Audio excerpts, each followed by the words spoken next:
Hey there, welcome to this episode of Speaking of. This is a segment where we dig into local issues or news issues or social issues that are making headlines, and we try to look at them and evaluate them from a Christian vantage point. Now, if you live in the United States, election season is right around the corner. In fact, I think election day is next week, Tuesday, or a week from today, if I'm not mistaken. And here in Salem, this is going to be kind of a localized episode because I want to focus on really the one issue that's on the ballot here in Salem, the one main issue. And I want to try to take a look at it from a Christian vantage point. The one issue that is on our ballot this November has to do with Ordinance Bill 1223. Now, the numbers probably mean very little to you, but what that refers to is the tax that is being proposed. Now, here's what I want to do. I want to give you a little bit of history in case you're not totally familiar, totally up to speed. I want to give you a little bit of background and history behind this issue, and then I want to try to take a look at this from what is a biblical vantage point, or at least a theological vantage point on these issues, and then maybe just let that kind of inform your voting and your thinking on this. So a little bit of background. In July of 2023, the city council here in Salem passed a tax that would tax all earning that is made within the city of Salem at a rate of 0.0814. Now, it's important to know a couple things. First of all, that tax would not apply to anyone making minimum wage. So you'd have to be making more than minimum wage, and then if that's the case, then your tax would be 0.0814. Now, obviously, that depends on how much you're making, but in terms of what you'd pay. But that's not a small amount of tax. It's estimated that your average wage earner would be paying a few $100s more per year just to fund this tax, anywhere between $500 and $600 more for your average income, are the numbers that I've heard. And of course, if you're making more than average, then that number goes up quite significantly. The tax was passed because the city of Salem has been in and is kind of heading towards some real financial trouble, and it will be, if something isn't done, they'll be in some real financial trouble within the coming years. The property here, maybe this is more background than most people really are super interested in, so I'll try to keep it brief. But in the 90s, the state passed a number of ballot measures that capped property taxes at 3% of the assessed value of a property, not market value, but assessed value. And that can be often very different. And what that means is that Salem and other cities in Oregon, like Eugene and a number of others, have not been able to keep pace. Their revenue has not been able to keep pace with expenditures. And so as cities grow and expand, the need for services grows and expands. You need more fire departments, you need more police service, 911 dispatching, and so on. But because property taxes have been capped, the city hasn't been able to keep pace with that. And so the city is anticipating a pretty significant deficit in the coming years. Now, and so this tax was passed as a way to fund community. They're calling it community safety. So fire, medical, police, homeless services, code enforcement, those sorts of things.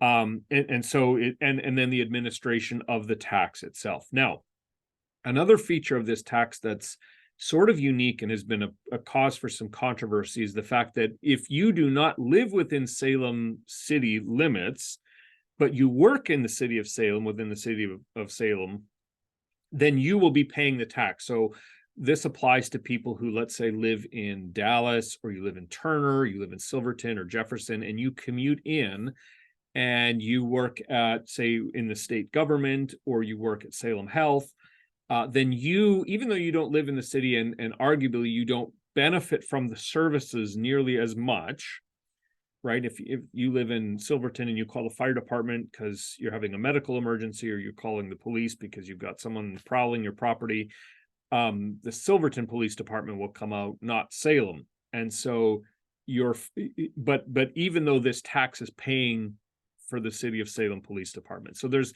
that was a controversial part of all of this. So that's a little bit, some of the controversy. That's the reason why I took a look into the actual budget of Salem. I'm not a real numbers guy, but I thought it might be interesting to sort of look at how is the money within the city being spent? Is it reckless spending? Are they trying to look for a major increase? And actually, now I realize everyone's going to have an opinion on this, but this year's budget is projected to be, the 2024 budget is projected to be $756 million, which is it's a lot of money.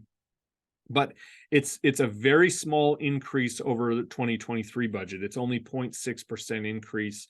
And so when you factor in cost of living in that, it's actually a very small increase. So I don't see the city, and they've cut a number of pretty significant things. They've done a lot of cuts.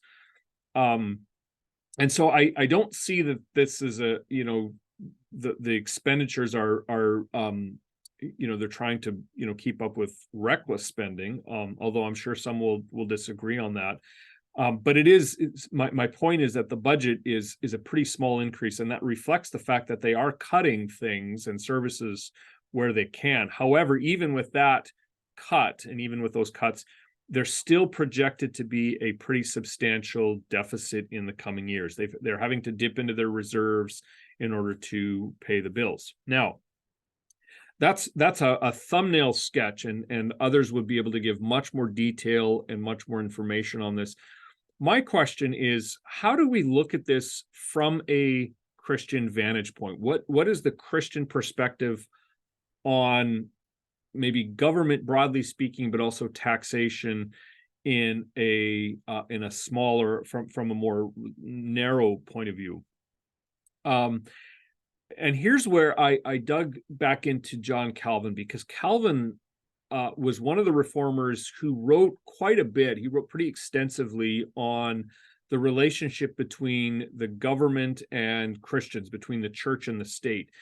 And one of the things that Calvin says, and Luther said this as well, but he actually said that ultimately Christians are responsible. We are subject to two governments. There's the spiritual government, and there's the natural government. And the spiritual government has to do with our submission to God and to His Word, and then the natural government has to do with our submission to government authorities. And Calvin makes it clear that these are not antithetical to one another. In other words, it's not that we have to choose one and then revolt against the other, but he actually sees natural government as God's gift to us to create order and structure, and ultimately to promote flourishing in the human community.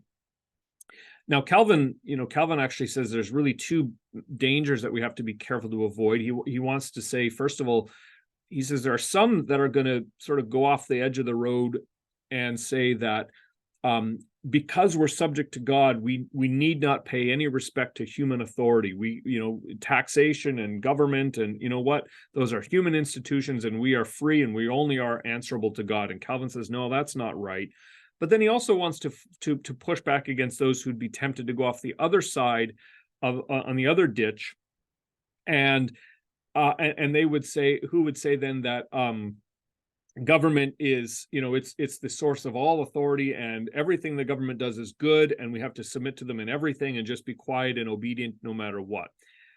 Calvin says those are both two extremes that we have to avoid. We have to recognize that government is instituted by God, but it's comprised of human beings who are flawed and fallen and prone to sin. And so we need to not put them on a pedestal. We need to keep them in check. But ultimately, Calvin sees government as something that is good. It's a gift of God, so that, in his words, so that piety may flourish and may contribute to human flourishing and human freedom. And ultimately, Calvin wants to see the government creating space for proper reverence and worship of God. So Calvin is not opposed to government, but neither does he put it on a pedestal. But now the more narrow question: what about taxation? What does either Calvin or what does the Bible say about taxation? Well, the Bible actually doesn't say nearly as much as probably some of us would like it to say about taxation. I think there'd be a lot of us who would love to find a passage where, it says that thou shalt tax thy citizens only at, a very limited rate or something like that. And it really doesn't. The only places where the Bible really speaks about taxation have to do with really just an instruction to pay your taxes and to pay the duty or the tribute that is due. So as much as we might not like to agree with it, as much as we might not like to recognize it, the Bible says you've got to pay your taxes, even if you don't necessarily think it's fair. Doesn't mean there's not a place for for citizens to have input, of course, but at the end of the day, the government or the Bible just says, pay the taxes. Now, Calvin fleshes this out a little bit more for us, and I think Calvin is particularly helpful on this. Calvin says that the magistrate, the civil government, has the right to levy taxes, and it's interesting. He says they have the right to do that really for a couple of things. He says, first of all, the government has the right to levy taxes, but it should be for the public good. Taxes, he actually says, taxes should never be levied on the people in order to just sort of expand the wealth of the magistrate. In other words, you can't just tax your citizens because you want to become wealthier and wealthier. Calvin would be opposed to that quite strongly. It is interesting, though.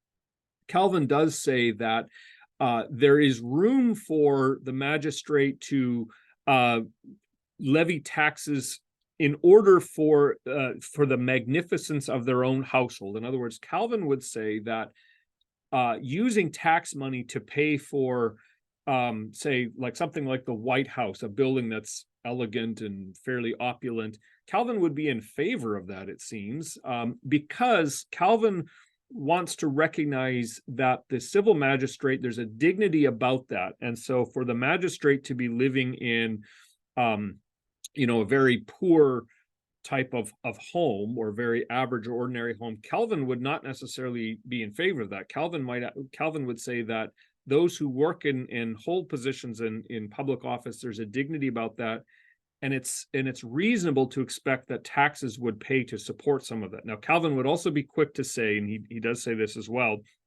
that those funds shouldn't be used in excess, but he allows some room for that. Calvin is also quite insistent that taxes are not the private treasury of the government. In other words, the government doesn't levy taxes in order to then just take the money and use it for whatever it wants. Calvin actually recognizes that the treasury is the public treasury. It's the treasury of the people that the government administers. And so Calvin would want to see taxes used in a way that benefits the good of all the people. It should support, Calvin says, it should support public necessity, and in his words, should not be tyrannical extortion. In other words, Calvin would not be in favor of needlessly high taxes just for the just to expand the wealth of the public treasury. Calvin would be in favor of taxes that it seems would be reasonable, but not excessive. So that's really the biblical theological approach to this. Now, there's another side to this, I think, that just has to do with the question. It's maybe not the bigger question, but I think it's a relevant question when you look at this question of this issue of, should you vote in favor of this tax proposed by the city of Salem or not? I think there's the other question of good governance. In other words, was proper process followed here in the passing as this tax was passed? You may remember that actually the city of Salem passed this tax back in July. I think it was July 10 or somewhere around there that the tax was passed. And at that time there was public input taken, but there was no chance for the public to vote on it. And the tax was passed by a pretty narrow margin. I think it was 5-4 in favor of the tax. And as a response to that, then when the tax was levied, especially a significant tax like this, there was a lot of pushback almost immediately, and a petition was launched almost immediately to repeal the tax, or at least to put it on the ballot for November, and that petition easily gained enough signatures, which gives you a strong indication that there's not a lot of public support for this tax, or at the very least, the public felt that their voice was not heard in the implementation of this tax. And so I think that's a fair question to ask here. Was good governance followed? Were our city councilors being transparent about this process? Were they listening to the voices of their constituents? Did they explore other options? Are there other ways of raising these taxes or of raising this revenue and not putting a tax on the people? I think there are broader questions too, where how will this affect people who are making just above minimum wage? I mean, it's a pretty significant tax in that sense. So these are all other questions that you have to ask. So here's where I want to end. I want to just give you kind of a couple things as you go to the ballot. Well, actually, in Oregon, we don't go to the ballot. We sort of do. We go to the mailbox and drop our ballot in. What should you be thinking about as a Christian when you vote on something like this? I think you have to think of a few things. I think, first of all, so I'll say right up front, the Bible does not tell you which way you should vote on this. Like many things, and that's a good thing, right? It gives you the freedom of conscience to wrestle with it and to think through it. Here's what I think you should be thinking about. Will the financial hit of this tax diminish your freedom at a rate that is out of line with the flourishing? That's a very wordy way of saying, will the costs here outweigh the benefits? When you think about this, you're losing some of your own personal money and the freedom that you have to do with that and to use it as you see best. Will that cost more than the flourishing that will come as a result of this tax being passed, right? So when you think about what is the tax going to bring about, well, they'll keep fire stations open. They'll be able to increase staffing for police, code enforcement, those sorts of things. That's a benefit that is meant to that will come at that will lead to and create human flourishing. But will that come at a needlessly high price to individuals? And then you also kind of relate to that. I think you should ask the question, how will this impact the poor in the community? Now, on the one hand, you can look at that and say, well, one of the immediate effects may be that they experience, especially the people who are experiencing homelessness, they may likely lose out on some services. But I think you also have to pay attention to the people who are low income earners. They also will pay a pretty heavy price on this. And especially if you're just kind of living paycheck to paycheck, this is going to make a pretty significant difference. And so you have to weigh that out. I think you have to take a look at that. And again, I'm not sure there's a clear-cut answer on that. When you think of the loss, I'll just lay some of my cards on the table. I'm a little bit critical here of how this, some of the things that the city has done. They've implemented all these services, but they haven't had a way to fund them going into it. They open micro shelters and things, but then they've left no plan to fund them long term. They've just assumed that this tax would pass, and I think that's an example of poor governance. So are there other ways to fund services other than a tax? And that's maybe the last thing that you might consider. What other solutions might there be? Property taxes have been capped at 3% of assessed value. Is that a measure that needs to be revisited? I don't know. I'm not an expert on that, but it seems that question should be asked. What other solutions might there be in all of this? Like many things, these are not questions with simple, clear-cut answers. I think God often leaves us with principles that are meant to shape our thinking. And then our job as citizens is to then go through and not just think, what is my opinion, but how is my opinion, how is it shaped by Scripture? How is it shaped by God's word? What are the principles in play, and how do I apply them? So I've given you a little bit of background there, and maybe some food for thought as you get ready to cast your ballot here within a week or so. be thankful for the freedom that you have to do that. And thanks for joining me here on Speaking of, and we will see you next time.